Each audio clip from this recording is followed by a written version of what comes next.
It's about that time to grab your favorite snack and sit back and relax, because you are now listening to the Movie Time podcast with your hosts, LOWKEY Geek Renee Zalata and Blake the Wolf. Take it away, boys.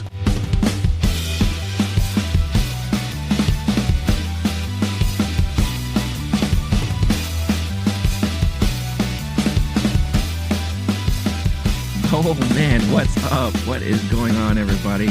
Look, we're here. We're actually doing an episode today. What's up, everyone? I know it's been a hot minute. February has been a roller coaster ride. That's at least one way to put it. But we cannot miss out on. We're just a week now away from the Oscars as of us recording this. This is Dune weekend. Happy Dune weekend, Blake. I'm sure you've seen the movie. I rewatched the first one. I watched the second one. I got tickets to see it again tomorrow. I'm so excited. Dude, this is like, when we always talk about like event films, and this is an event film for me and for you. I hope it's just like that for everybody, because it's like, what are we doing this weekend? It's like, yeah, the answer's in the question, dude. Like, self-explanatory. Seriously, get a Dune, right? That's what they're saying now in the South, right? Get a Dune. You know, if is that Larry Cable guy still alive? I mean, that's probably what he's saying nowadays, right? Get a Dune. All right. Anyways, but yeah, Dune. Not indulging you on that. Dune is. Let's just say, I think it's safe to say that this is a sci-fi masterpiece. Like, this is like the best sci-fi movie I've seen in years, since the first one, maybe. I don't know.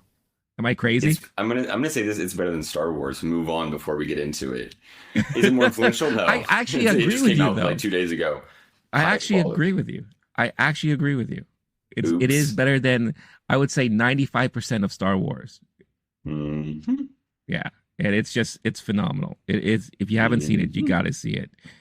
I can't wait for 30 years from now when they remake it, when they re-edit it all, and then they add 3 more. The special edition. And then 20 years later, they add 3 more. I'm so excited. Yeah. Denis Villeneuve is going to be like in his 90s, and he's like, I should have done it like this. And all of these new special effects and people walking on screen. It's going to be nuts. It's going to be crazy. When they do the Javier Bardem offshoot show on Disney Plus Infinity, whatever it's going to be called then, and we're just like, you actually are Javier Bardem's character. Oh, yeah. That'll be so fun. That's going to be the best. Taste the sand. Yeah. That's going to be the best. I honestly can't wait either. Well, they're supposed to be doing a Jenny Besseret spinoff on Max. Yeah. I don't know when that's going to happen, but anyways, we could talk about Dune all day, but this is not why we're here. We're actually here because it's time for our annual Oscar ballots, baby. Let's go. Let's do this. Are you ready? No, I've never been ready for this, and yet it's the most wonderful time of year. I'm beyond excited, and I already had my panic attack out of the way filling out my ballot before, but I know we're going to do it in person, so you'll get to see a little bit of me go. I might even change my mind on a few. Be careful. This year's a highly predictable year on some of the major ones, but there's a couple that are coin flips, and I looked at the betting odds and the expert predictions, and it's literally like on a razor's edge. So those will be the ones that are more interesting to talk about, and those will be the ones where you'll get to see me sweat a little bit. Nice. But I'm ready. I'm as ready as I could be. Yeah. Nice. Yeah. So if you haven't tuned into any of our previous Oscar ballot episodes, Blake is definitely the one who is more into, he listens to a lot of the podcasts. He reads up on all the sites. I'm sure Sample Gold ballots, Derby. Just eating those for breakfast on my way into work. Yeah. Yeah. Like, he has bookmarks of the betting odds and all that. So he goes into like the stats and everything. About 5 years ago, I had a perfect ballot, and I'm not kidding. It was a miracle of my lifetime.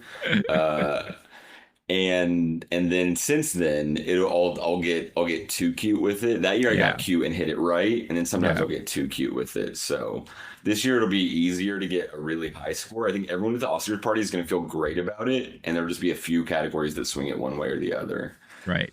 Yeah, I think from what I've seen, because again, we've been doing this now for a good amount of time, you definitely get your emotions caught up sometimes, and you pick the things that you actually kind of want to win, right? So Poor Things for Best Picture is not the right choice. I want it to be. Trust me.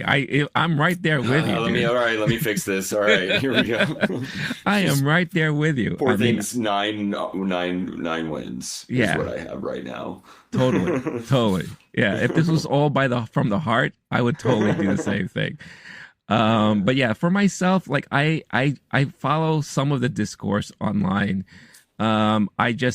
I pay attention more to the winners of the past awards shows that we've had this season, because the Oscars is the finality, the final in this whole Oscar like race and award season from 2023.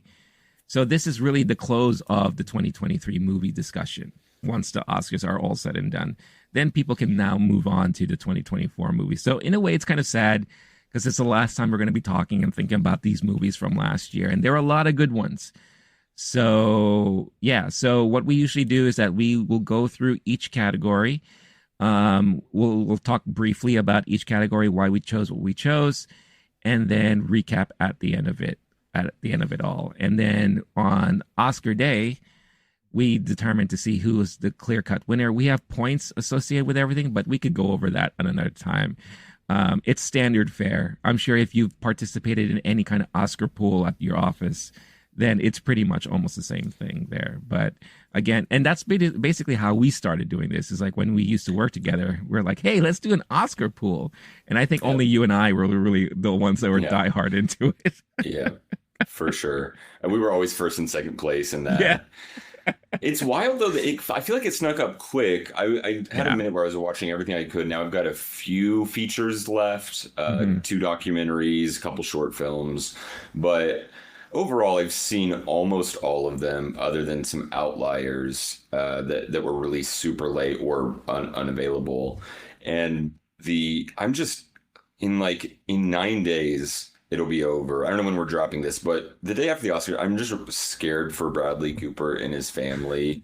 I'm worried we're going to be walking around Manhattan and outside car, Bradley Cooper just going to be using the baton and yelling into the street or something. He's going to need some recovery period. And then so far, we haven't had a great 2024 movie year. It's early, of course. It's rare for anything that would be nominated next year to even be out by now, of course. But I mean, this could have been a Dune year. It got pushed. The Dune Oppenheimer conversation would be so hot. I know we're not talking about Dune today, but I just want to throw in there, this could be a very different race if Dune 2 had been released when it was supposed to in November last year. Yeah. And instead, now you've got Christopher Nolan and Denis Villeneuve showing each other love and talking about each other's movies and stuff. It might be, there might be a few of these categories that would get thrown for a loop with that. Yeah. As it stands, though, I feel pretty ready to get into it.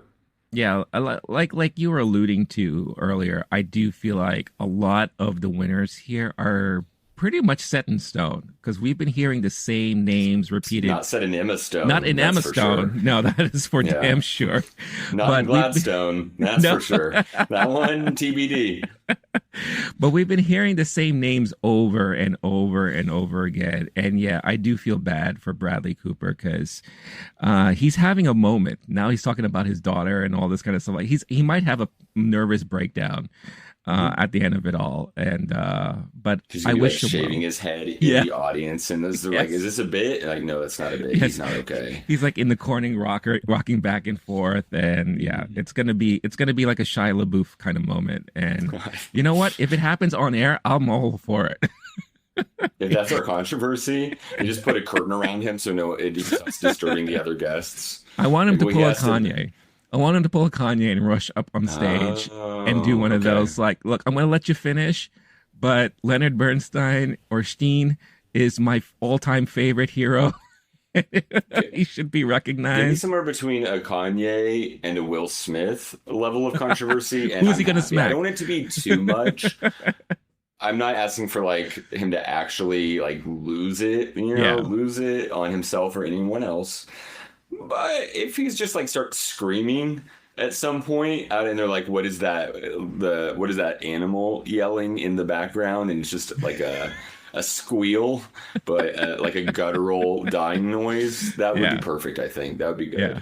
It'll be great. And they just give him one, and like just go home, and it's not even a real Oscar. He's just holding a rock and whispering to it. I want him to be the heckler. I want him to be like the heckler in the audience, and he just heckles everybody in every category. Yeah, that'd be great. That'd be amazing. If he's up for supporting and it was up first, and then just the rest of the show, he's just a mess, just getting right. He just does drunk. A Star is Born where he's pissing himself literally. He runs up on stage, falls over, pisses himself, dragged away. Oh man, yeah. Anything could happen. Anything can TV, happen. Let's hey, go. That's why we love this. That's why this is like our Super Bowl of the year. So anything can happen. We love it. All right. Let's get into things. Let's get into the nitty gritty. Let's do something we don't normally do. Let's just get it out of the way. Let's start with Best Picture here. So obviously you already all know the nominees. I'll just briefly recap it. American Fiction, Anatomy of a Fall, Barbie, The Holdovers, Killers of the Flower Moon, Maestro, Oppenheimer, Past Lives, Poor Things, and The Zone of Interest. So for myself, I am going with Oppenheimer. I think it's yes. I want to say Past Lives. I really do. But I think Oppenheimer is already set that this is going to be the movie of the year of last year. And you're very much right. I can't imagine if Dune came out last year, because I do think those will be the two contending movies of the year. And it's quite possible we could have seen a sci-fi movie get a lot of love that normally it won't get in a year. So maybe it's a blessing that it released in 2024, because we could be having a different conversation for next year. Two nuke movies. Sorry, no spoilers for Dune. We won't talk about it more, but wow. It could be a nuclear Oscar race in that case.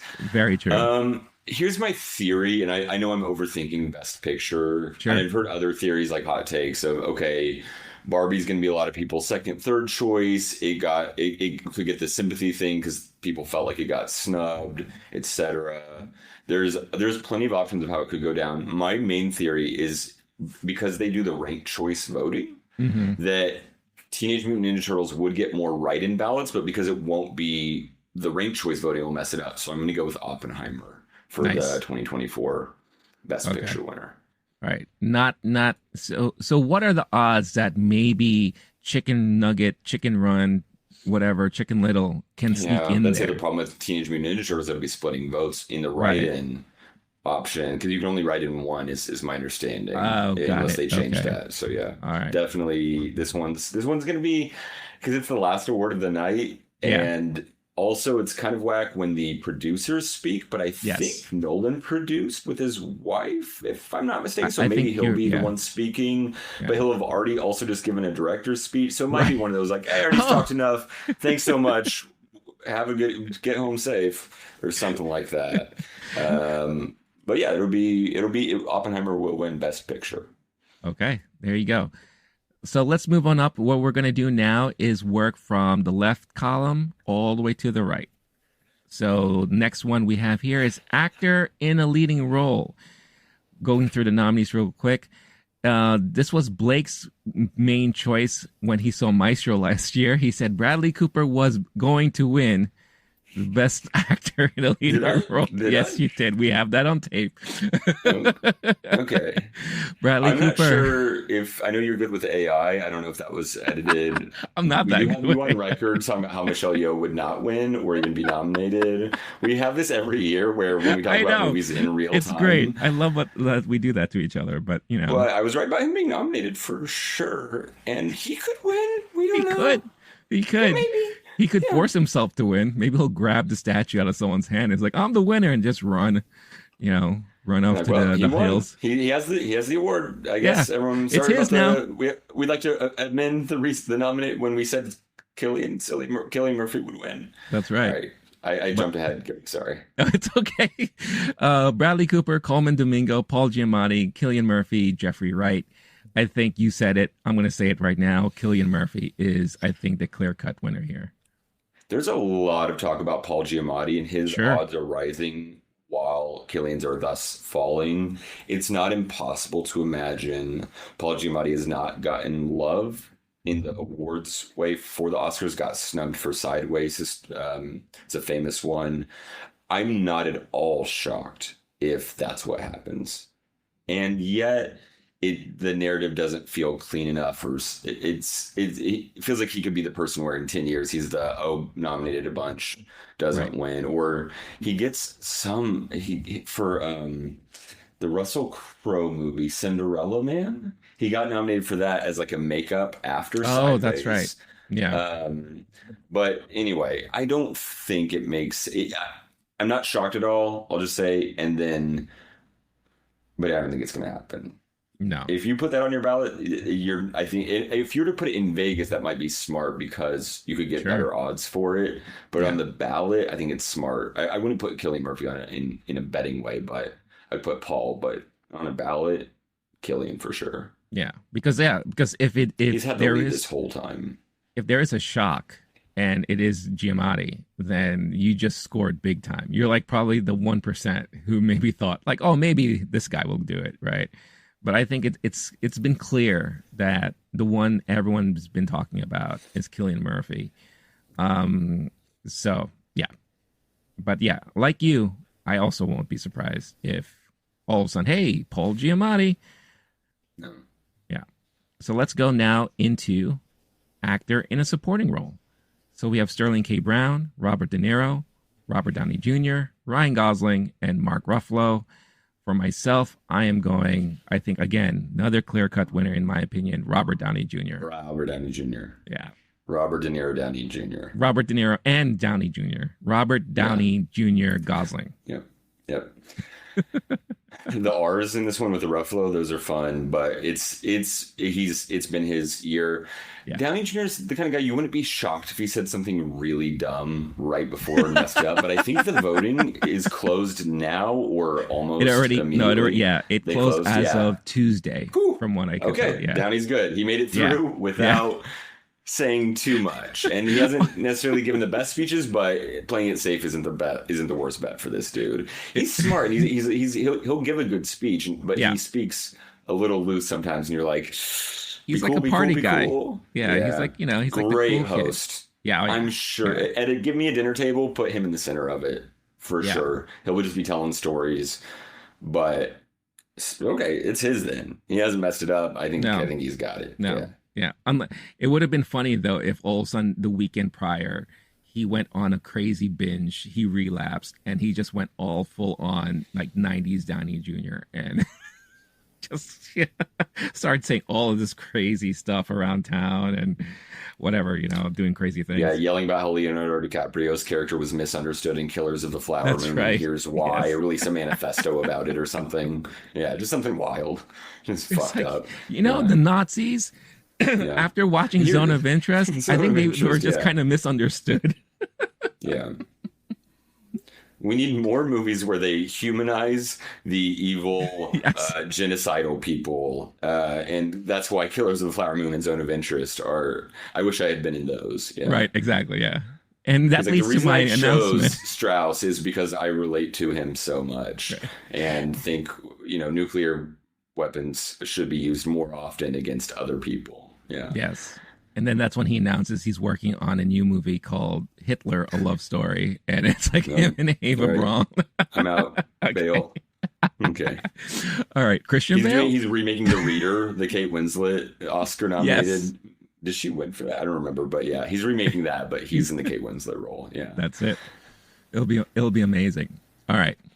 Moving on to actress in a leading role. We have Annette Bening. First tough one. Yes, I do agree. I do agree on this one. Annette Bening, Lily Gladstone, Sandra Hüller, Carey Mulligan, and Emma Stone. I want to hear your thoughts on this one. You. It sounds like you do have a hot take, so let's go. Well, it's not a hot take. You could see Hüller winning. You can see Gladstone winning. You could see Stone winning. The others are basically non-competitive. I've heard some folks hot take about Annette Bening, and she's like been a around legacy for so kind long. Of thing. Yeah. And that wouldn't be the wildest thing in the world. No. I literally put down Lily Gladstone and then switched it to Emma Stone. There's Ooh, some places literally have the betting odds at the exact same. Some places the experts are predicting versus the fans are predicting, etc. And so I just got a little lost in the sauce there and went with my gut based on there's 1,000 ways to look at these things hmm, of like it's one of those people go, oh, they're more likely to choose the person who's been around longer. But that person, if they're in the movie that wasn't nominated for this, then and you could play it out 1,000 ways. This is so neck and neck. The one I went through to was my more cynical one, and I'm not even saying that. Like, I think I would put Emma Stone, but I'd have a tough time between these two. Just personally, hmm, I love that movie so much more than sure. Killers. Lily Gladstone's performance was so powerful. What I feel is that Lily Gladstone, because her role was more supporting, people will be more biased and not vote for her Hmm. if you had to look at a tiebreaker because Emma Stone so carried Poor Things. And Right. Lily Gladstone, while being the best performance, in my opinion, in that movie and being such a powerful character, if Lily Gladstone isn't supporting, then that race becomes more interesting. And Emma Stone's a clear favorite here. Plus, if you want to go with, I was thinking back on the Anthony Hopkins beating Chadwick Boseman problem from some few years ago. And that's when I was like, okay, throw in some bias, throw in the supporting actor thing. And yet, with that same bias reversed, Lily Gladstone might be more likely to win in Hmm. the same way that DiCaprio's been championing her for this movie. I could also see it getting more makeup love in that way. So these things kind of balance out, but I just went with my more cynical opinion about the voters and also not quite category fraud. Hmm. Lily Gladstone is the main actress in this movie, but I think some people that'll be the other thing, other bias that gets people going Emma Stone on this one. And there'll be a couple times later you'll see my love for Poor Things might out logic me. So Right. I know I should put Lily Gladstone here, but I'm going with Emma Stone on it. Emma Stone. All right. Yeah. Blake for Emma Stone. Um, there is always going to be that debate about screen time, right? And I think that's one of the major things here is that Lily Gladstone's screen time does not equate the screen time you've gotten from any of these other females in this category. Maybe Carrie Mulligan, because I feel like Carrie Mulligan was a lot in and out in Maestro, but she was definitely in the movie a lot more than Lily was. I feel like the whole third act, Lily was in bed, and we didn't really see her that much. But The that bed acting was so good it though. was that, Maybe and some of you her can't best take that acting in the away. movie. You can't take Yeah. that away. It's just her acting was just when she was on screen, she utilizes it to the Yeah. most, But her and character's she's sidelined, as in right, like bedridden, literally. And so they right, don't show her very much yeah, unless Leonardo DiCaprio is going to visit her. right, And those are some of the more upsetting scenes. She does some incredible acting in those yeah, moments, but you're right, that screen time suffers for sure. yeah. But I'm going with my gut, and I think what solidified it for me was her SAG win. And since it's the actors voting the other actors, Yeah. I'm going to go with Lily Gladstone in Yeah. this And the category. SAGs, like the actors are the biggest bunch of voters at the Oscars. I Yeah. know that you're right. I'm putting Emma Stone just on a gut, but if I were to just go with pure logic and no bias, not my Mhm. cynicism, not someone who's been hurt before, I would go Lily Gladstone. So this might be our decider Could in our be. two ballots, Could and I be. think you'll win. You'll beat me because of this, unless you We'll just see. fuck up all the shorts. We'll see. We'll see. We'll see. Anything can happen as we've known in the past. Next up is actress in a supporting role. So here we have Emily Blunt, Daniel Brooks, America Ferrara, Jodie Foster, and Divine Joy Randolph. So for me, I also do feel like this is a clear cut winner here. It's Divine for me. I'm choosing her from her performance in the holdovers. Um, it is interesting now that many people are watching the holdovers now, and I hear a lot of people loving that movie much more Hmm. now Hmm. than when it first came out. So I don't know if it's Like going it to should have been sway. watched at home the whole time. Yeah, I feel like And then they folks should have who done watch that. movies at home, yeah, that's funny. It is kind of made for that in its own little way. And the folks Right, who are like, I'm not trying to go see a cinematic experience. right. Yeah, I'll wait till it comes out at home. I'll just say, oh, this is lovely. yeah, And you put it against any of the weird crap that someone just throws on Netflix or, whatever else. And you're like, well, this is actually a great movie right. compared to the thousands of terrible choices around it. Yeah, that's funny. Yeah. Plus, aesthetically, it is a nice throwback to 70s filmmaking that I'm sure the older generation Yeah. really loves, and then it resonates well with them. So, Now I'm rethinking my best actor one because oh no. I'm not changing it, but I'm just imagining the amount of voters who are watching it on and they're like, if you're watching it on I'm sure most of them saw Oppenheimer in screens, I would Yeah. think, but anyone who didn't, Holdovers is gonna be the more enriched experience by a laptop screen, if you will. Sure. Oppenheimer will be like, wait, well, I can't even see the special effects. Okay. So what did you go with? What is your choice in this one? Set in stone, like divine timing. It's Joy It's Randolph divine time. for sure. Yeah. Is she like offset like this, doing it's divine time? Divine time, but I don't mind. Yeah. So there we go. So we both go with divine. All right. Next category. For me, this is the tough one. And that is animated feature film. Yep. This We is one of have the toughest yeah. by far. We have The Boy and the Heron, Elemental, Nimona, Robot Dreams, and Spider-Man Across the Universe. So the reason why this is very tough for me, and I'm pretty sure it's for you too, you have arguably one of the best animated films we've seen in Spider-Man. The amount of craft involved in that is so well done, time consuming. We've heard all the stories about crunch time from the animators, how they spent years animating just a singular character and their kind of thing like that, and it worked. We got a product that was fantastic. But then we also have animation royalty with Hayao Miyazaki coming back after a long hiatus. When we thought he was done making movies, and he decided to come back and made one that you and I agreed is a very well done movie, very beautiful. Some people may not think so much, but for us, it touched us in all the right feels and all. So very conflicted here.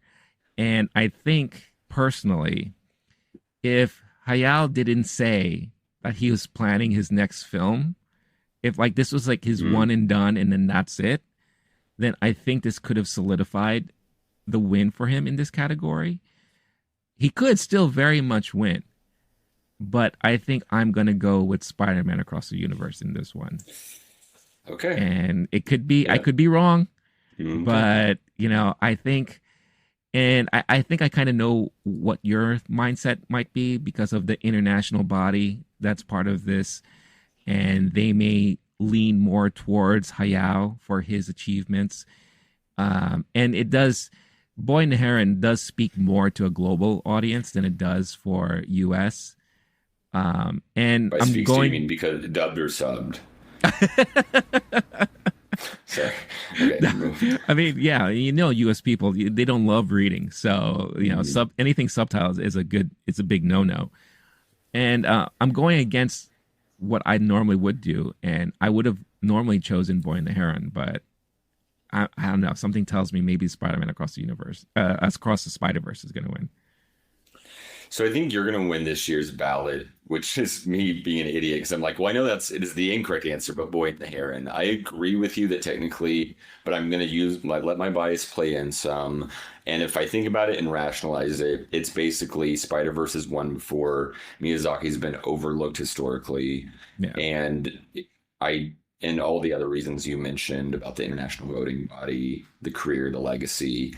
And I do feel like if you're looking at it in the film and like what's the better, deeper movie, the one that more international cinema fans are going to enjoy more and not poo-poo as like, oh, that was some comedic, action-y movie, I'm going to say Boy and the Heron for that reason.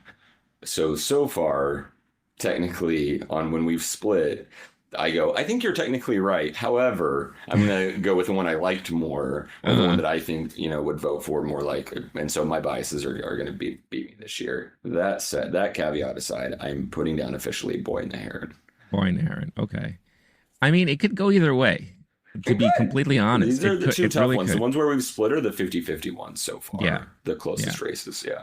Yeah. So we'll see. We shall see.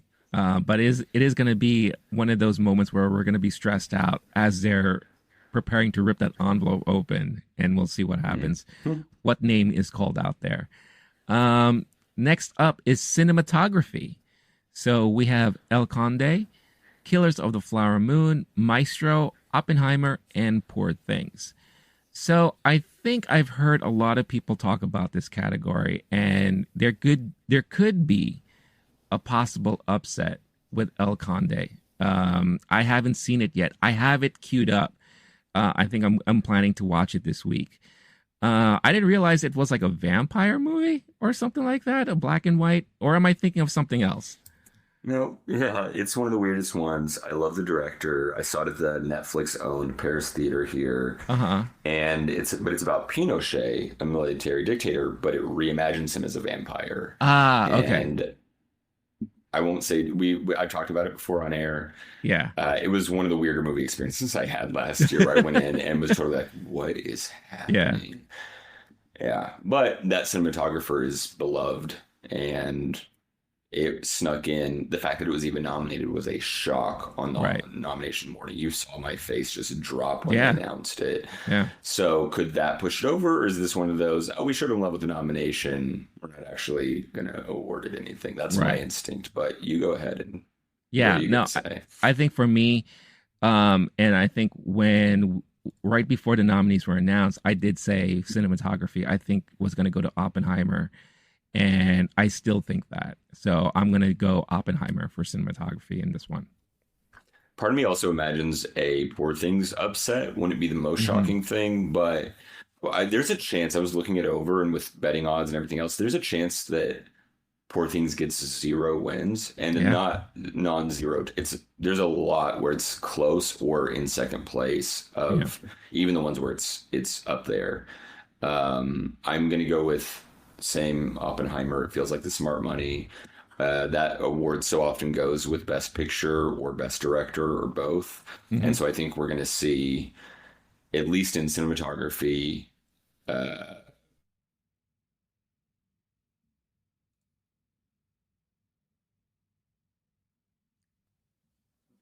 this is another interesting category though. Okay. You just cut out briefly. So you want to repeat what you just said, or Yeah, just that this is one of the more interesting categories, and so I'm going with Oppenheimer officially, but I okay. wouldn't be surprised if either Poor Things or even technically El Conde, based on what you said, they could win. So if you're filling out your ballot with us, don't feel too crazy if you put one of those, but I think the Right. smartest money's on Oppenheimer. Yeah. No, I agree.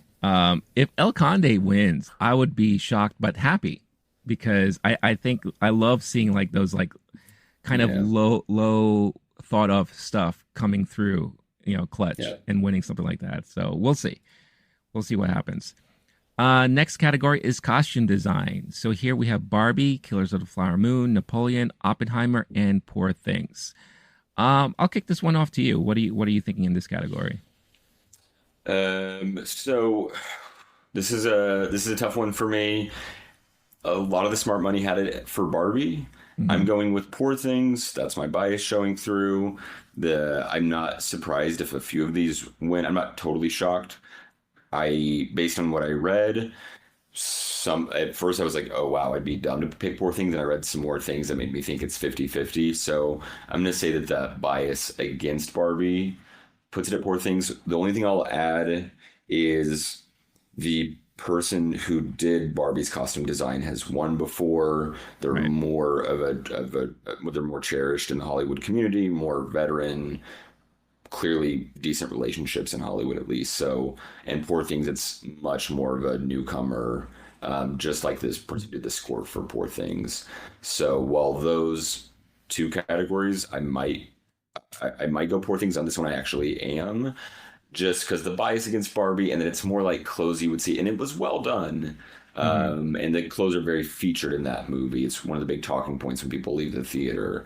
But for me, my bias is that I was so stunned by how well it was done in Poor Things. It was so amazing and interesting and intricate, and the outfits were metaphorical. And I was literally just like you're thinking about the things of the movie. I'm going, what did that outfit mean? And everyone I talked to who saw it was like they would, especially if they were into fashion, they would really discuss the outfits and how jaw-dropping they were and interesting. So I'm going to go with Poor Things, but that's more I'm putting myself in the mind of the voter, or putting them in mine with what I enjoy from it. But if you wanted to go, the sturdier bet in my mind is Barbie, even if it is a coin flip.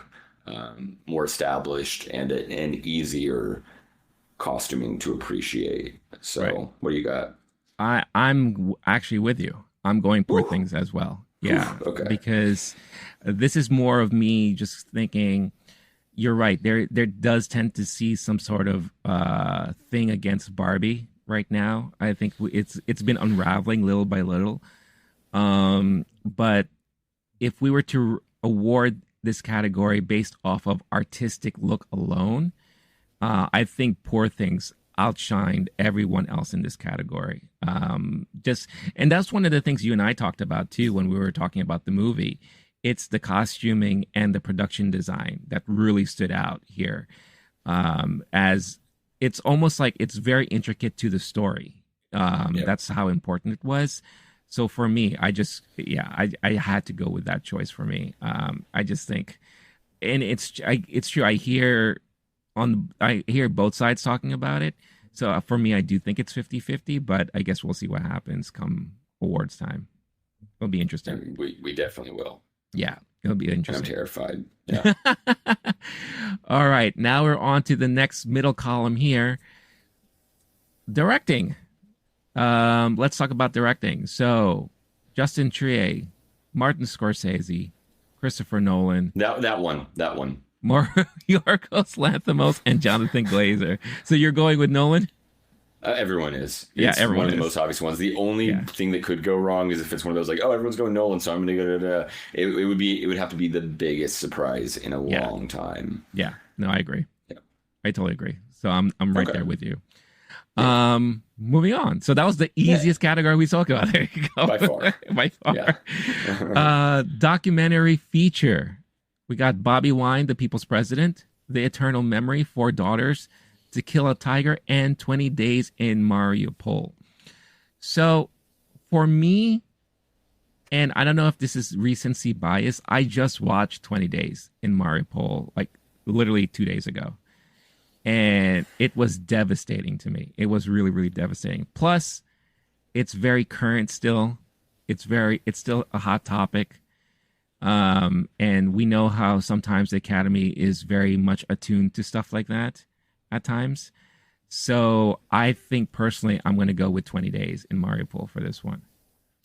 What about you? So it's one of the ones I haven't seen yet. When you're watching it, did you see Four Daughters? Not yet. Okay. I know you talked highly about that. So when you're watching 20 Days in Mariupol, does it feel like, oh, this is an Oscars, this is a well done, well directed, beautifully shot, etc., like those things that you think of for like, oh, that's an Oscar winning looking movie? Did it feel like that? No, it didn't. But I think what really stood out was what these guys, the people, they're basically press. It's they're part of the AP. What they went through to document everything that was happening in the first 20 days when Russia started invading is nuts. It's insane. And the fact that they were able to document so much, I think so. It's that and the messaging, of course, behind it all. Yeah. I think that's what really stood out for me.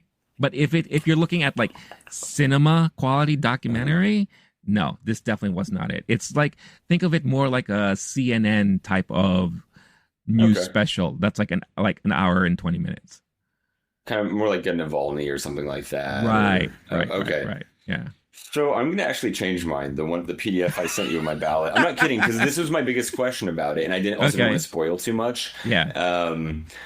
I'm gonna go with Four Daughters. Okay. It's the second choice. It is not the favorite. This is another one where if you beat me, it'll be because of this. I even have 20 Days of Mariupol just based on the odds and numbers. But my instinct was to put Four Daughters until I looked into the betting. And I don't mind going with my gut and then being wrong. That feels better than going with what I think will win and then my gut was right and I feel stupid. And like I short sold my intuition. Yeah. To me, Four Daughters matches those other criteria I was talking about really well. It is also subverts the genre a little bit, which isn't always a lovely thing. And often, sorry, it isn't something that the voters always love. Also, we've seen it so often that whatever the hottest topic is, or the topic that the voters feel most passionately about in that moment is most likely to win. So that's another reason why I think Mariupol isn't a terrible bet. The two reasons I'm going with, which it's not the best logic, but I'm gonna go with my intuition and justify it by saying, one, it felt more of like, oh, this is something an international cinema lover would appreciate with how it was done. Yeah. It was a very creative and artfully filmed movie. The other thing I'll throw in is it's possible that right now, on the flip side, while yes, people are more likely to vote for a hot topic, this is the Ukraine situation is ongoing. I'm not trying to take that away, but it's been going on for a while. Yeah. Plus, you now have the situation in the Middle East now. And I wouldn't be shocked if the voting body is tired of they have some kind of like fatigue around thinking about war, thinking about invasions, and especially thinking about the voters. And with the recent Netflix ceremony with the protesters who were outside, Right. I could be wrong, but I think, yeah, that was put on before the voting closed. I wouldn't be shocked if they're like, you know what, I want a distraction, which not that Four Daughters is the easiest movie, and it does relate to war in its own way, but it's more of a human story, this family, these daughters, and it takes people who are in a scenario of being recruited by ISIS and on their end of things in that way. There is, what the US would call the war on terror. There is that in the backstory, in the background, but it really brings out the people and their family situation within that context. And I think the humanizing those people and it being a distraction from it only being about war, being in the middle of it, that's my instinct. So I'm going to go with Four Daughters for that reason. Is that a smart bet? Not really. Vegas wouldn't agree with me, but it's a close enough second that I don't feel too dumb going with my gut. All right. Well, there you go. I mean, there's so excited for you to win the bracket after I just destroyed you in the nominations. Destroyed you so hard. But I think we could also say that from what I've read and heard, the documentary categories are very controversial this year, and I think you have a lot of people within the documentary world, debating as to how these things are nominated in the first place. So who knows? I don't know which way it's going to sway. You could be right. I could be right. Or maybe they choose something else. Who knows? I don't know. It's kind of hard to say. Because we don't have anything leading to this that is like a clear indicator as far as like a documentary awards. Like there's no like SAG equivalent to documentarians, right? At least not that I'm aware of, or at least not what the media covers. Because I feel like the actors have their own guild, the directors have their own guild, even the producers have their own damn guild. So when it comes and animation, they have their own Annie Awards or something like that. I don't really, or maybe I'm just not aware of any documentary body. Is there? Wow. How dare you? As you just looked it up. A few documentaries, you just looked it up, so you didn't know either. I saw you typing Mr. Google over there. Me? I don't even know how to type. I don't even know how to use Google. But is there? Did you find something? Yeah, let me Google that for you. Yeah, Renee. There are. It's honestly, it's so half-assed. And when I go to their website, I'm like, this isn't that real. There's like an award show for documentaries, the IDA Awards, which I'm a huge fan of. Oh, I could tell. And the fact that you overlook the IDAs I could As a tell. precursor to Oscars disgusts My me. bad. Yeah, how dare you? But also, at least when I just do the most preliminary, they have an event in April for a Also, conference, it's and after. well, I don't know that because they're also showing who the nominees were. But in December there was an award show, so I'm gonna go and say the fact that I've never heard of it until I just searched. There you go. Makes me think you might be honest. Yeah, there you go. We definitely don't have something where it is one of the most difficult categories to predict because there's not like, 8 out of the last 10 BAFTA winners also win the Oscar. We don't have that kind of math on this in this way. Right. So there you go. Which leads us now to documentary short subject. ABC's a book banning The Barber of Little Rock, Island in Between, The Last Repair Shop, and Nai and Waipo. So I'm just going to go with what I hear is the popular choice. ABC's a book banning. That is my choice. You're definitely going to win. Yeah, that's what Vegas is saying. That's what the experts are saying. And yet, I'm going with my gut, which is more fun, and saying Nai and Waipo. Okay. I watched all 5 of these. Did you? I'm missing. Fuck you for not watching them all and still beating me because I know you will. Fuck you. But that's happened in the past. Remember it happened. Yeah, it's the worst. And because I've seen them, my bias is kicking. I'm like, wait, I would definitely put Nana and Waipo over those. They'd have to be so silly not to. This is another one that's difficult, even more difficult to predict than documentary feature. It's one where we see surprises a good bit because most people are just going on their gut when they're even the experts and the prognosticators. ABC's book banning is going to be a hotter topic. And yet, if I'm looking at it, what's the better film? What's better directed? And Nai and Waipo is such a heartwarming, lovely. It's on Disney Plus. It is such a cute and in its own ways deep movie. I have to put that. Just thinking, what are these voters now? If they're going to go with what's the hotter topic, I think ABC's of book banning is the right choice. The other thing I was thinking, if you would just want a justification to not put that on your ballot, Last Repair Shop and ABC's of book banning have some overlap. Not so you a think ton. they might cancel each other out? Yes, and then you also want to throw in The Barber of Little Rock. And if folks are going with what their politics are telling them to vote for, you might now have something split between ABC's and Barber of Little Rock in that way. So if those are vote splitting and you want to go with the one that's an exception, because Island in Between isn't necessarily that political of a movie, even though it is very political, but it's not necessarily like a hot topic in America right now.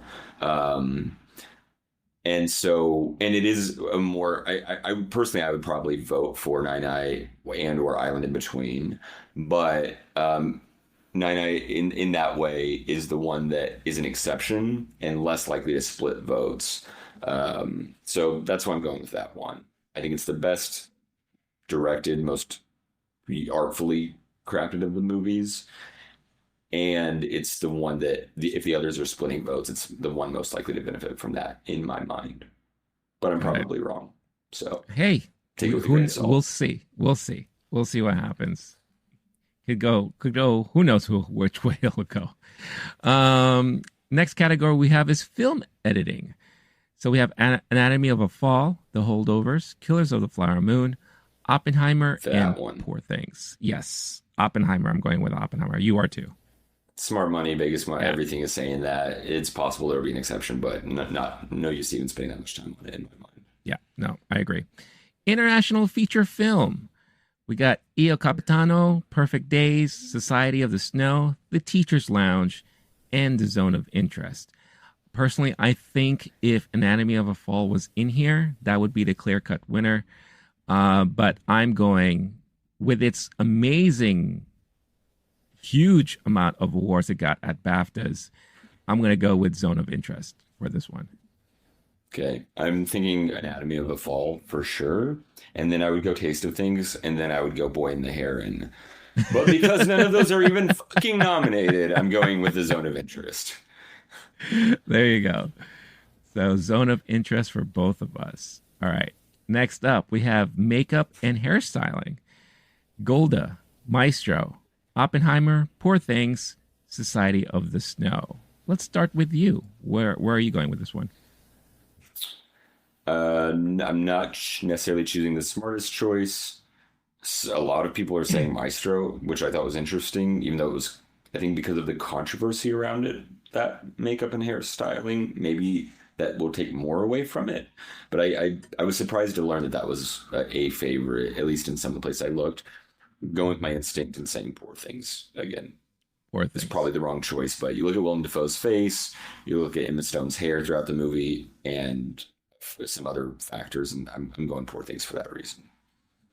I feel great about it. So what are you putting? Well, it's fine because I'm doing the same thing. I'm Thank going God. with Poor Okay. Things on this one too.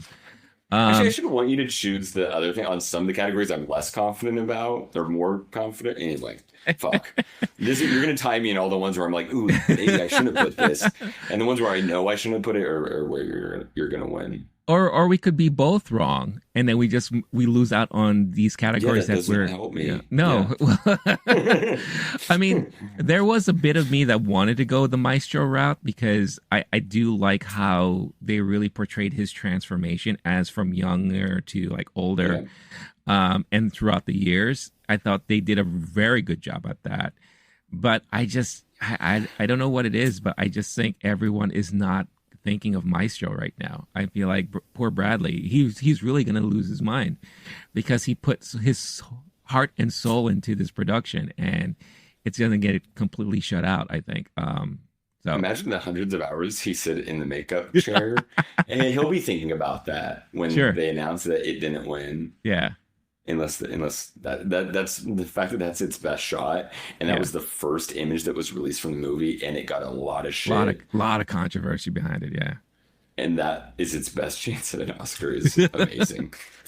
It's crazy. It's crazy. What a roller coaster. Yeah, absolutely. So next up we have music original score, American Fiction, Indiana Jones and the Dial of Destiny, Killers of the Flower Moon, Oppenheimer, and Poor Things. So I am going to choose Oppenheimer in this one. I know we have Indiana Jones with the legendary guy that is escaping my mind right now. John Will.I.am. John Williams, yes. Because I don't know. I didn't have coffee this morning. But for is me, that why you said legendary so many times? You were stalling to see. Yeah, if you I was. remember? I was trying to pull up his name in my head. Yeah, I literally, just you so literally excited just to say his name. You He's saw like me your favorite have. dude. You saw me Incredible. have a brain fart right now. I was just like that. But it didn't sound anything different than what we've already heard before, and I don't think he's retiring yet. I think he announced that he was unretiring and doing more stuff. So I feel like he has a couple more years left under his belt, so he may just get nominated and win for something else. I think Oppenheimer, the soundtrack for that, is very haunting, and it just works well with Nolan's directing style. And I know he's worked with was it Ludwig in Tenet, and I think they are a nice couple now. Before it was Hans Zimmer, right? He worked with Hans Zimmer in the past. Yeah. So this could be the new duo moving forward, and I like what I'm hearing. So, and besides, Zimmer is busy with Villeneuve for Dune, so and I think that soundtrack is also equally as fantastic. But I'm going to go Oppenheimer in this one. I can't believe you said Indiana Jones sounded like the same old thing, because he added one flute for a few seconds in one of the songs. So like it's totally if you told me they had just sampled old Indiana Jones stuff, who would have known? And then it's it's actually some random DJ, some kid in a basement with that's right, a YouTuber. Yeah. So I'm going to throw in a couple more wrinkles here. Okay. Personally, I would go with Poor Things. That's one of the more interesting scores. Sure. It's not going to win, I don't think, just based on the scuttlebutt.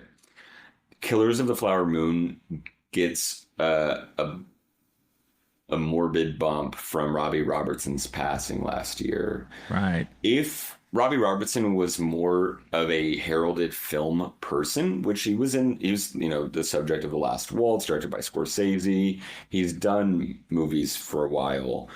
That said, I don't know if there's enough love for him. If in that same way, we've seen it recently, where it's not a shoe in the way it was for Heath Ledger when he passed. We've seen it a couple times since then that the person who had passed actually doesn't win the award. Right. Yet Killers, it was so good, the score, and it is in the number 2 choice for a lot of bettors and experts. But I'm going with the smarter money on this one. My instinct says I should split with you and hope that puts me over the edge when you defeat me in the other categories. But I'm not going to overthink this one. I'm going to go with Oppenheimer here. Oppenheimer. I also, all right. Between us, I think there's something. Ludwig, I don't know how many more years he can do this, where he's just been crushing it. He's been nominated so many times, and then it hasn't been around that long. Yeah, maybe he'll be in a John Williams situation where in 30 years it'll be like, oh my gosh, this guy has dozens of nominations.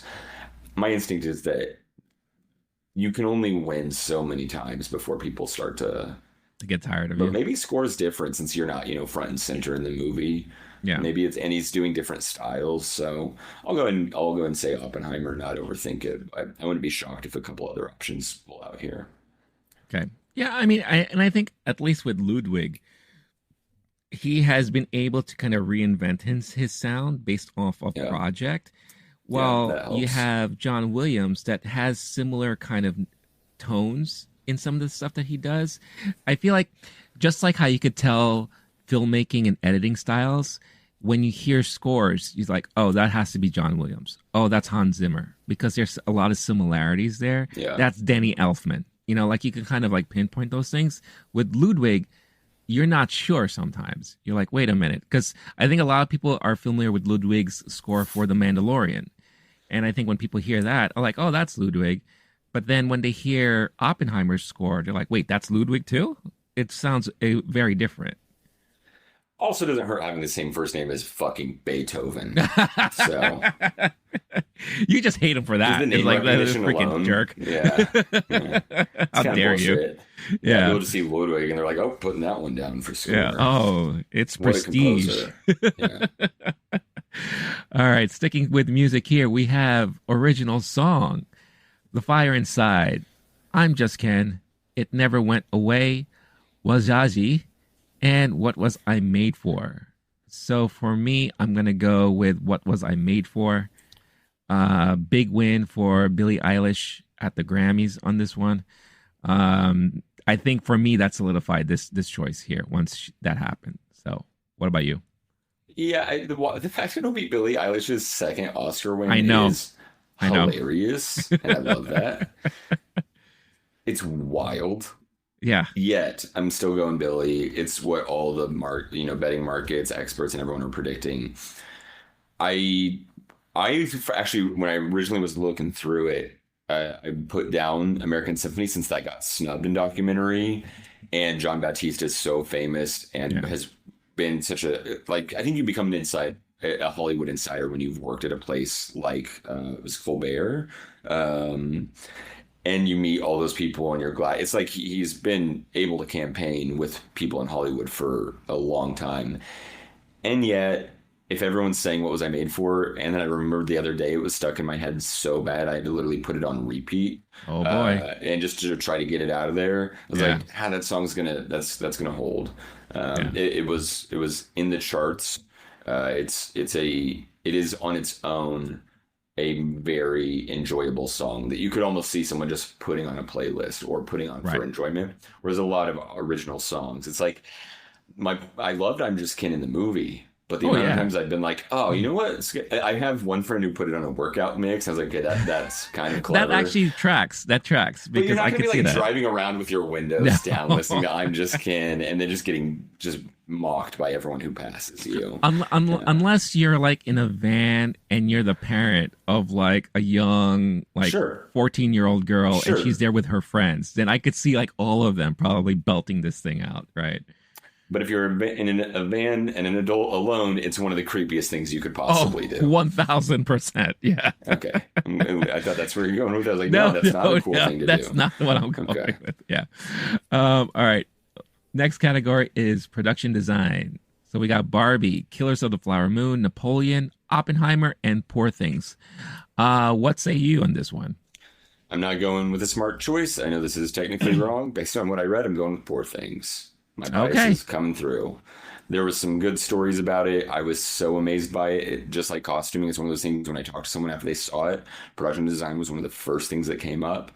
Even if someone disliked the movie and thought it was too weird, part of its effect would be from something like production design. Yeah. So I think that maybe experts are underestimating Poor Things overall, and it could win some of these more niche categories. And again, I'll say this isn't the smart choice, and there's a very high chance that Poor Things ends up with 0 wins. But I'm putting it anyway. All right. I'm well, having fun going with my gut this year. that makes 2 of us because I'm also doing Poor Things in this category. Because Damn you. I think, like what we said before, those are like the major highlights of this movie. Yes, acting was phenomenal, directing was phenomenal, cinematography was phenomenal, soundtrack was freaking damn cool.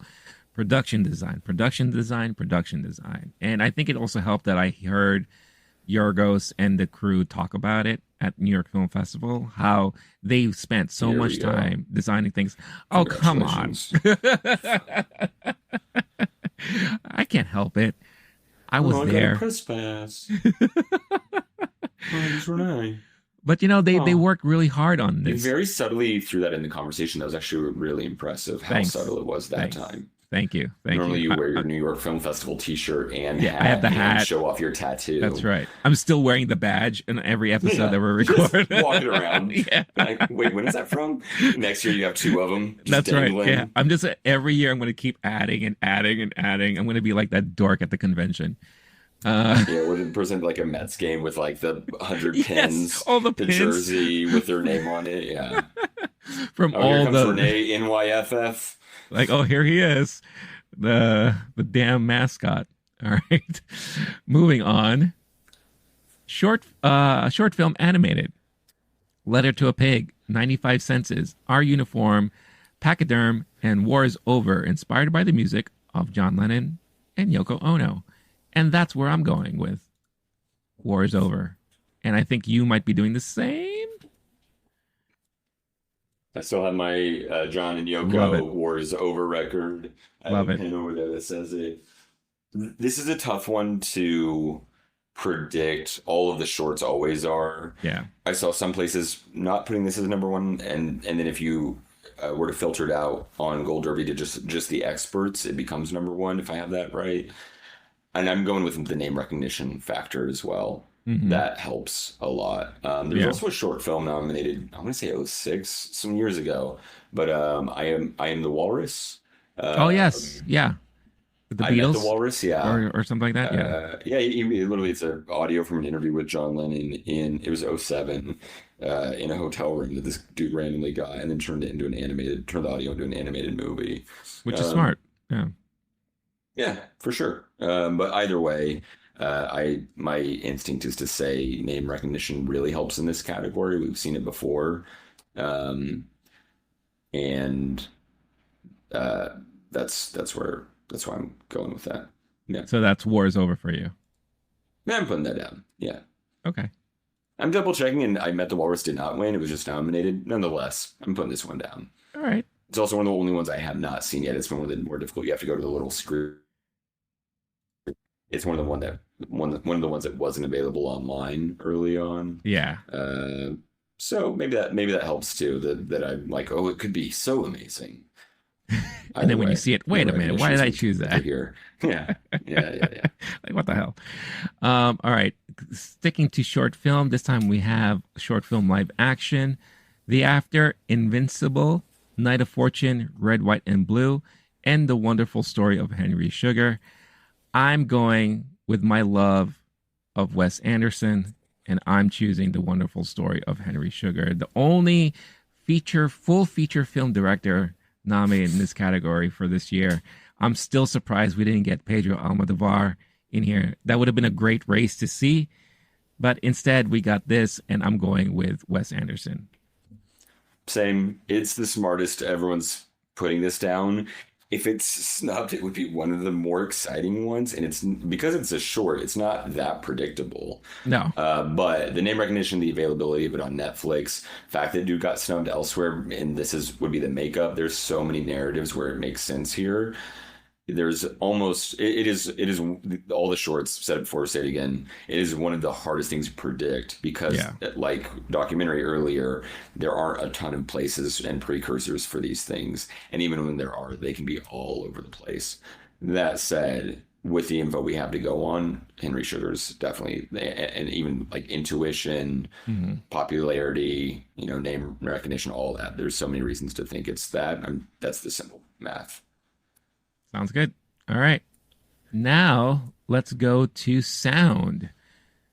In this category, we have The Creator, Maestro, Mission Impossible Dead Reckoning Part 1, which now they have changed. They removed the Part 1 from the title now.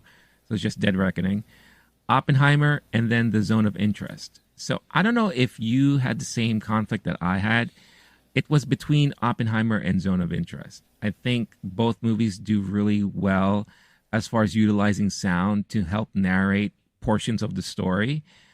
Zone of Interest does it a little bit more artistic, I think, all throughout. But Oppenheimer, you have that one moment where the big event happens and all you hear is breathing and both silence. Use silence and negative sound very cleverly. Yeah, amazingly well done. So I think for this, I'm going to go with Oppenheimer in this case. Are you even entertaining Maestro? Because I know that I saw that some places as a fate. That's its other best chance of winning. I have briefly. Again, one of the things I said about the movie when I saw it is that you have to see it in the theater, because when you hear the performances, it really puts you in that moment. I keep saying that moment in the cathedral when it brought tears to my eyes on how beautiful it sounded. But when I think of sound, I just don't think of just that. I also think of normal scenes and other moments in the film. And maybe I'm wrong, but for me, I feel like Oppenheimer stood out the most out of everything. And I'm also thinking in the Academy's point of view, which direction they may be going. So yeah. My favorite sound, for me, the best sound from last year would have been Ryan Gosling yelling "Sublime" in Barbie, or maybe the bubble popping sound that made me laugh every time in Poor Things. Oh yeah, there's a few other. If you were to just do best sound, I think that would be really interesting, and that's like only singular sound. Just a sound, any sound. yeah, any sound in a movie. I think it makes sense because it's the Oscars. But if you were to do any sound, oh man, there's a lot of great sounds out there. I mean, how about the sound of Barry Keoghan licking the bathtub water? I mean, that's so good. That's a perfect nominee. Fantastic. Yeah. Now Saltbird's not snubbed. Yeah, there you go. So where did you go with this one then? Oppenheimer. Yeah. Oppenheimer. All right. Yeah. Seems a lot of smart money going to Oppenheimer. So much so I think it'd be interesting if turns out it was some fool's gold in the predictions. Yeah. I think director and picture feels pretty sewn up, but I think there's the thing where sometimes people will extrapolate and say, oh, if it's winning that, it's more likely to win these. Yeah. It could be interesting if people are okay, we're going to make up for those, it being such a favorite, or people say, yeah, it was the best movie, but you know what I really liked, and they're spending more time. I wouldn't be shocked if that happens and Oppenheimer doesn't actually win all of these. But right now, looking at it, smart money, and it's a quality choice, there's not really much reason for me to overthink it and choose anything but Oppenheimer. Cool. All right. Visual effects is our next category here. We have The Creator, Godzilla -1, Guardians of the Galaxy Volume 3, Mission Impossible Dead Reckoning, and Napoleon. I would have easily have gone with The Creator in this category because of if anything was to be said about that movie, it would be the visual effects on how well it was done, how seamless it looked. Like it didn't look seamless. It didn't, it felt real at a lot of times. So real. And yet I went with Godzilla -1. It's not going to fucking win. Yeah, Godzilla, of course. Yeah, because again, the amount of what they were able to accomplish with so little money. I think that is like the running narrative about this film. I think they had what, under $11 million budget, and yet they were able Have to you put looked into why it was so cheap? no. So, somebody said, and I think that the other campaign should have smeared them more for this. Okay. But and I'm this is hearsay. Okay. So I don't know that it's true, but I've heard multiple people be like, "Oh yeah, it's because they don't pay their workers. They aren't required to. Like they're in Hollywood studios. One of the big reasons is you get overtime. Yeah. There's union rights. There's like, oh, we have to have this many people. You can only work, and because there's so much work that has to be done, it's actually a problem where we don't have enough resources in visual effects. So then Marvel sucks up all this talent or something like that, and the other movies, and so then there's so much demand. Okay, we'll pay you even more, and yet, my understanding, I haven't heard otherwise, is that Godzilla minus one part of the reason is the workers are not being taken care of. Well, I mean, knowing what I know from Japanese companies, there is no such thing as overtime in Japan, like when it comes to companies and how they treat their employees. So I would probably understand and agree if that was true. I'm not 100% sure. But there's also a lot of controversy with a lot of visual effects houses and how they're treated in the US as well. I think we heard a lot of blowback on how Marvel treated their effects companies and people that they worked with. But I think regardless of that, even though if people didn't get paid, if they were to win this is their payment, right? In a way, I guess, if you think about it. Yeah, it's one of those things of if someone's mistreated and you don't want to reward that mistreatment, but you do want to reward them. It's difficult to take it away on that. If you look at it that way, that makes sense.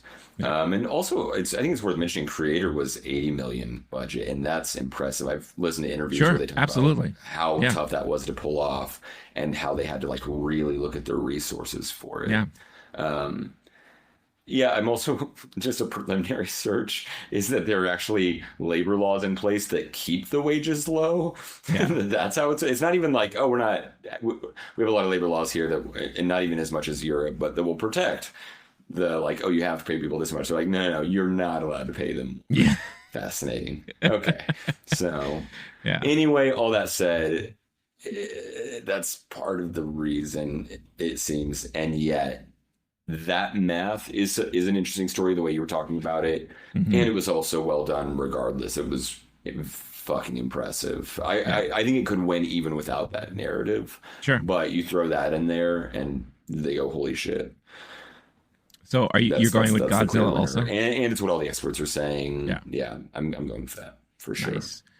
And plus, I think it would be just fantastic for an international feature film to beat out all of these American productions in a category like this. And I think it would put a spotlight on budget moving forward and how that could be like a big thing.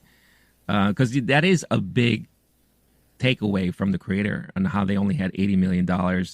And hearing Gareth Edwards talk about what he had to do to save money and how they were using basically store-bought cameras to film a lot of the moments that they were filming. I mean, that is just, they went to like a Best Buy or something and they just bought some regular consumer retail cameras to do a lot of filming. I mean, I think that's fantastic when you hear about that.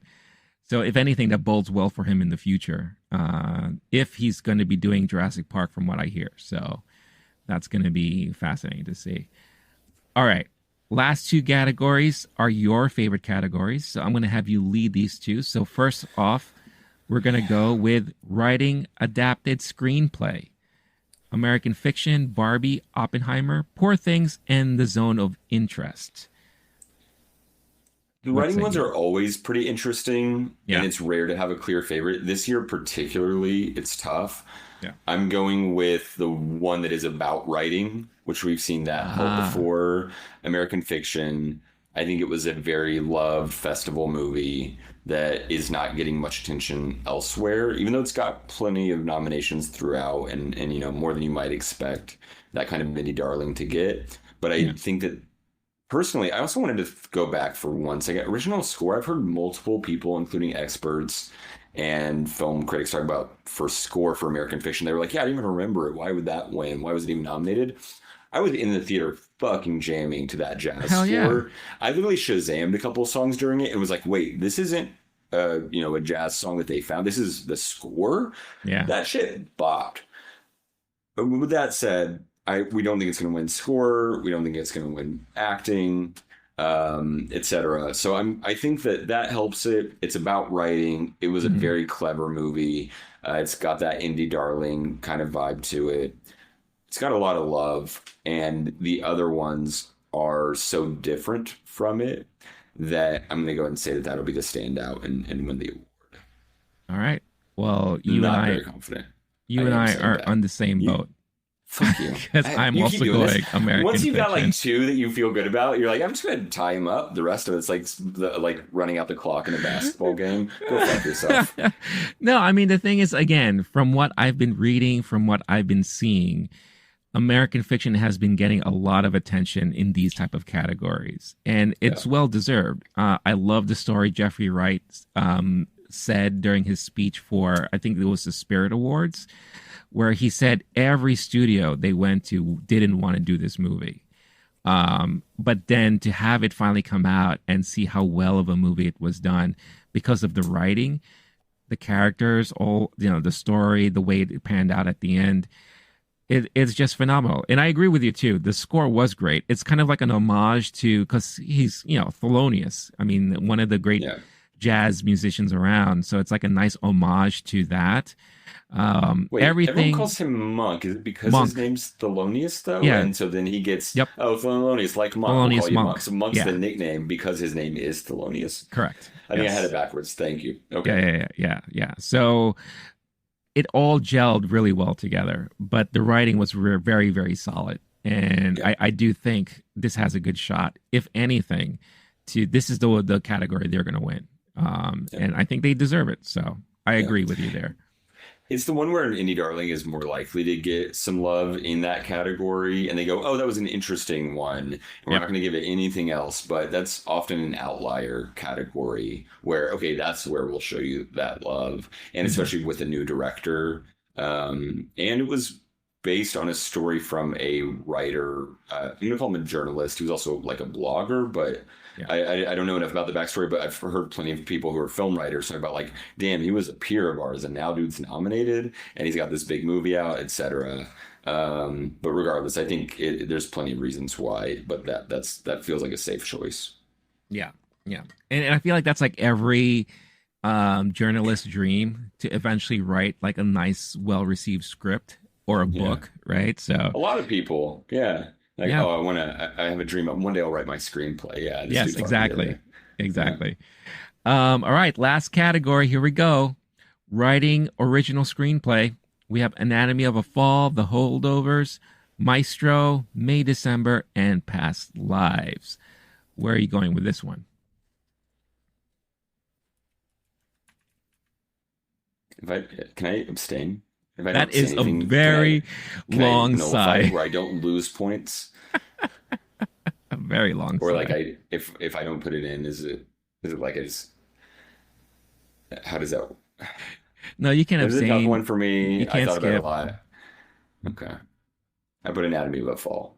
Anatomy of a Fall. All right. Yeah, I saw enough. I just saw enough things that it convinced me that way. Mm-hmm. This is also similar to the other things we're talking about. So far, I don't have Anatomy anywhere else. Right. And so for that, I think Holdovers is a smart choice. I saw one place that had Maestro, and I was like, Really?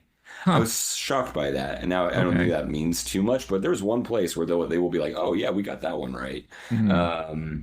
Past Lives is what I put initially for like on when I was going off intuition.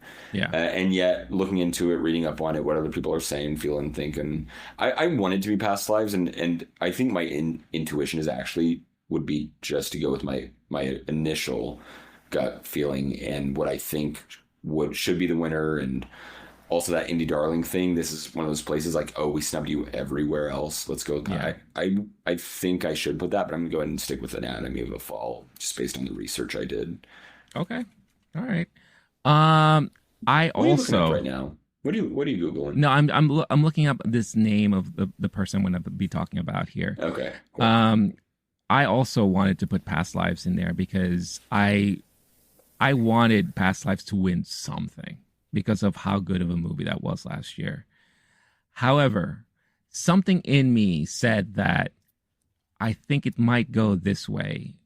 And I hate to bring up a certain festival I attended where this person was present after the screening for said film. And she walked on stage to thunderous applause from the audience, even more so than the director. Thunderous. And that's Sammy Birch for May December. I think she is very well beloved in the industry. I think people were excited for her screenplay and writing for this film.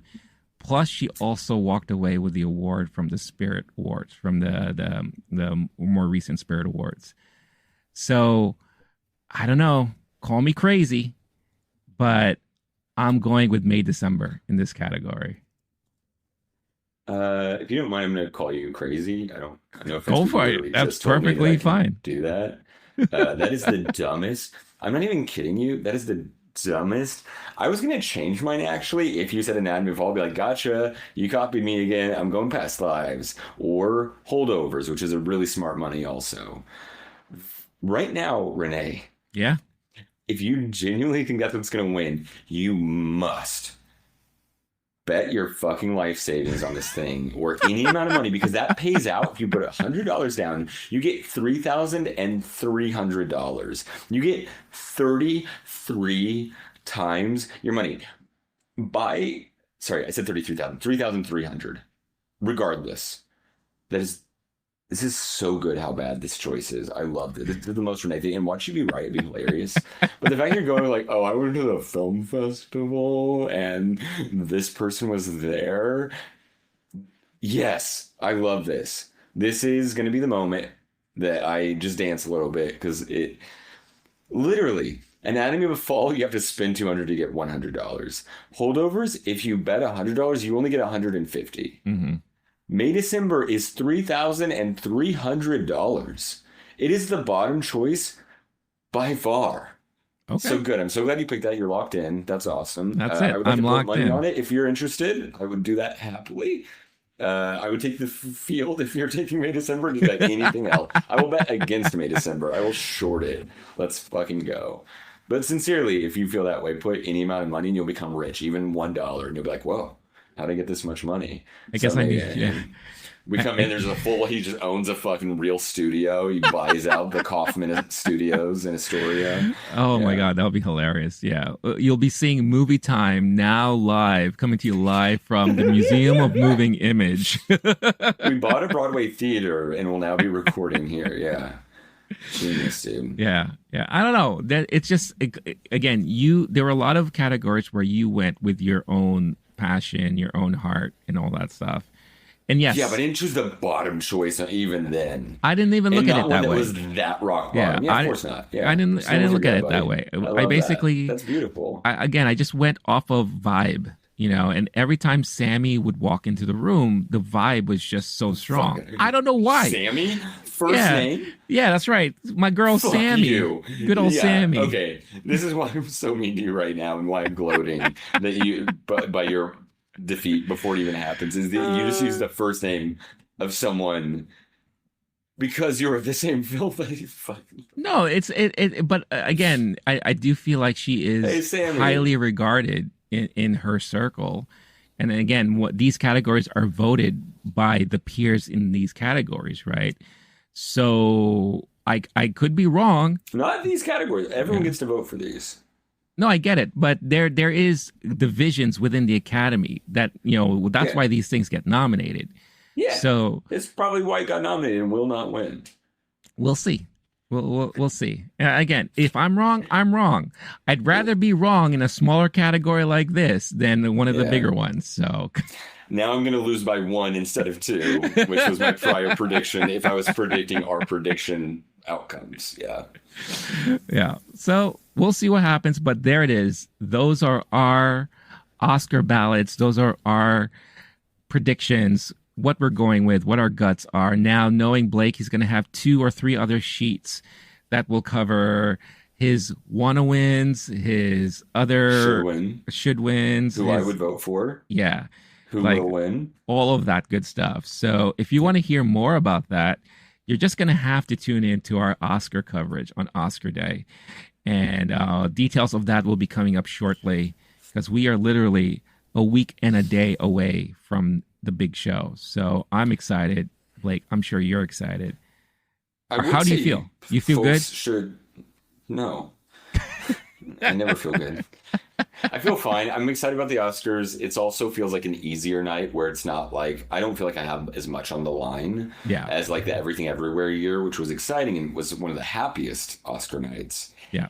And yet I was more nervous throughout it because I was like, this could go, this one I'm like, yeah, Oppenheimer will probably win a bunch of them, and I loved it, but it's not. If Poor Things was in that everywhere space, then maybe I would feel, but I'm not invested in that same way. I don't feel like there's a high chance I'll have my heart crushed. If Oppenheimer lost all the categories, I'd be like, oh, wow, that's very interesting. And that would be about it. So I'm not as invested this year as I have been in some of the recent years. This feels kind of more like, is it Nomadland or Power of the Dog year to me? I will say, if anyone's planning on watching along at home and wants to do a drinking game, every time Renee mentions New York Film Festival, do not take a shot or you will die. You will absolutely get alcohol poisoning because this dude sneaks it into every possible moment he can.